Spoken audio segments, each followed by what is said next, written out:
El día de hoy les traemos 5 historias contadas por internautas de historias fantasmales y paranormales, esperando las disfruten. Si les gusta nuestro contenido, agradeceríamos su like y suscripción. Una presencia en el sofá. La primera de ellas me la contó una compañera de trabajo hace ya unos cuantos años. La experiencia es de su madre, en su hogar y en un ambiente de cotidianeidad, en la sencillez de una casa y de una familia. Estaba en la casa realizando las tareas de hogar, cuando daré la letra inicial del nombre nada más. Como en los demás casos, fijó su vista en la fotografía de su padre que había fallecido hacía unos meses. Volvió la vista hacia un sofá cercano y con una enorme sorpresa se fijó en que se hundía uno de los asientos, como si alguien se hubiera sentado encima. Notaba que al lado de ella había una presencia tan potente que era capaz de identificarla. Sentado en ese sofá del salón de su casa estaba su padre, y en ese momento sintió un frío extraño. Nada común. Una sensación que nunca antes había tenido. No era la corriente típica que se forma cuando dos ventanas enfrentadas quedan abiertas, o el frío del invierno de una ciudad acostumbrada a las temperaturas bajas.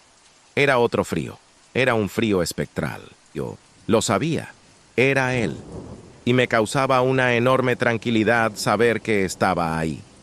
Esa presencia del padre muerto hacía unas semanas le sorprendió a esta mujer, pero lejos de asustarse ante él y ante lo desconocido de ese fenómeno, estaba tranquila porque era su padre. De repente, la fotografía sin marco de su padre que estuvo mirando antes y que estaba apoyada en otros objetos de una repisa cercana, cayó al suelo.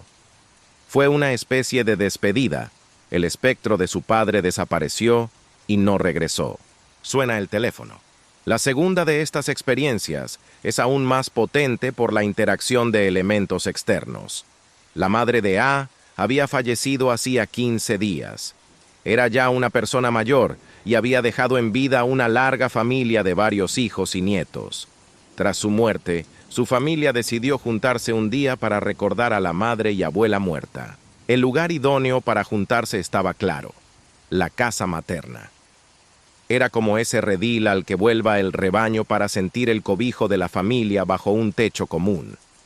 A y sus hermanos ya habían procedido en esos días a ir cerrando asuntos relacionados con su madre, como cuentas bancarias, asuntos relacionados con la herencia, dar de baja determinados servicios o suministros, eliminar la línea telefónica, etc. Todo lo tenían preparado para aquella comida de hermandad. La mesa estaba engalanada con los elementos propios de un menú y con los sentimientos a flor de piel. El recuerdo de la madre y abuela estaba presente, y lo estuvo durante toda la comida. Todo se desarrollaba con normalidad hasta que un insólito hecho, se produjo en el comedor donde se encontraba la familia. El teléfono de la línea fija de casa se puso a sonar. Los hermanos habían comprobado antes de la comida que no había línea telefónica porque la dieron de baja hacía semanas, pero el teléfono fijo estaba sonando. Al descolgarlo, nadie estaba al otro lado, pero todos sabían que el sonido de la llamada era de la madre. Fantasmas de habitación. El tercero de los casos lo podríamos enmarcar en lo que en este tipo de fenómenos se conoce como visitantes o fantasmas de habitación. Nuestro protagonista es N. Este hombre ha percibido con total claridad y naturalidad la presencia de su abuela en la habitación en la que duerme cuando va a su pueblo.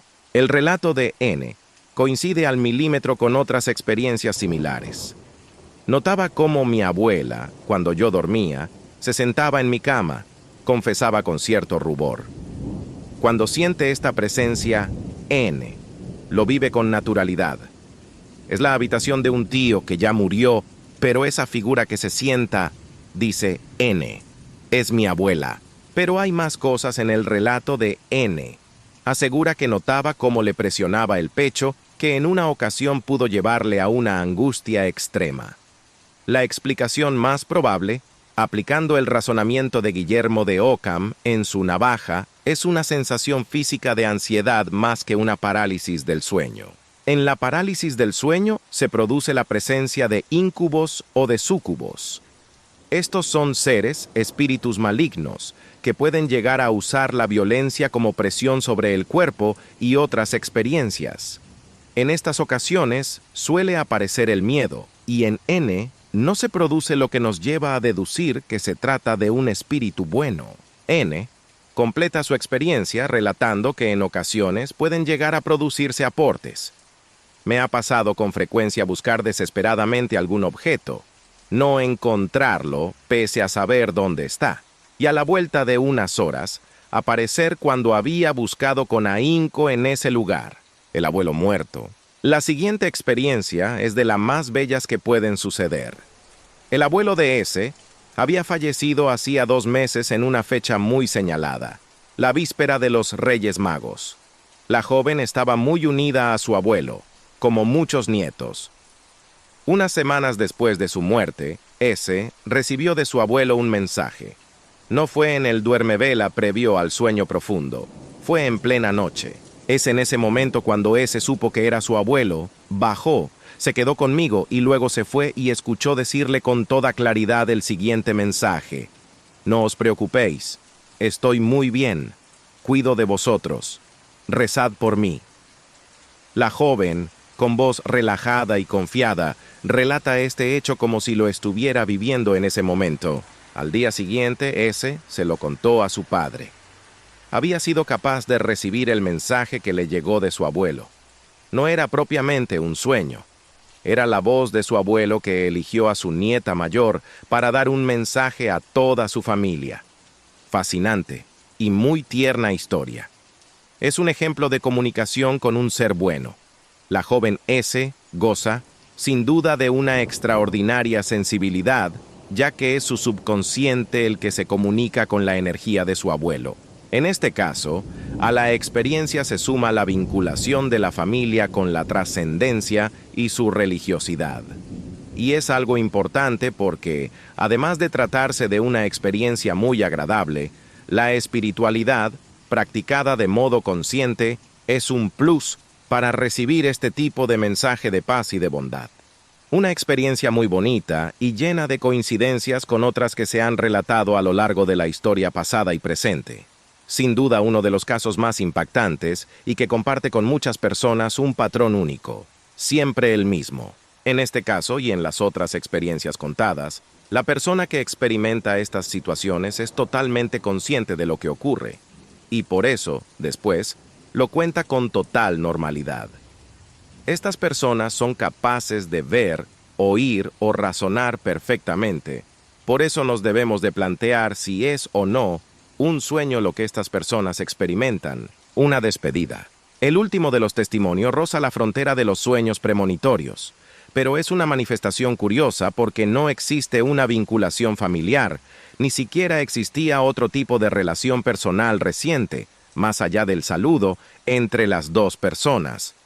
Aunque sí hubo algún tipo de vinculación en tareas comunes en el pasado. Vi es enfermera y ha conocido casos extraños en el hospital en el que trabaja que pueden ser objeto de esta sección en un futuro, pero en esta ocasión la experiencia tiene que ver con un sueño en el que ve como una persona toca con los nudillos la puerta de su casa. Ella abre y quien había llamado le dice al abrir: «Solo he pasado a despedirme». Al día siguiente, al salir de casa, ve la esquela de la persona que se había despedido de ella solo hacía unas horas en un sueño. No es una experiencia extrasensorial al estilo de las relatadas anteriormente, pero supone un caso curioso que suma a este elenco de hechos uno más, recogidos en los últimos meses. La sensación de hundimiento de la cama al sentarse una persona muerta, percibir presencias, recibir mensajes en sueños o en vigilia. Aunque puede tener una explicación desde la ciencia, no deja de ser una experiencia impactante y misteriosa y mágica. Esperando hayan disfrutado de estos relatos, nos despedimos, no sin antes recordarles que en este espacio siempre es Halloween. Que Baphomet les sea favorable. Adiós.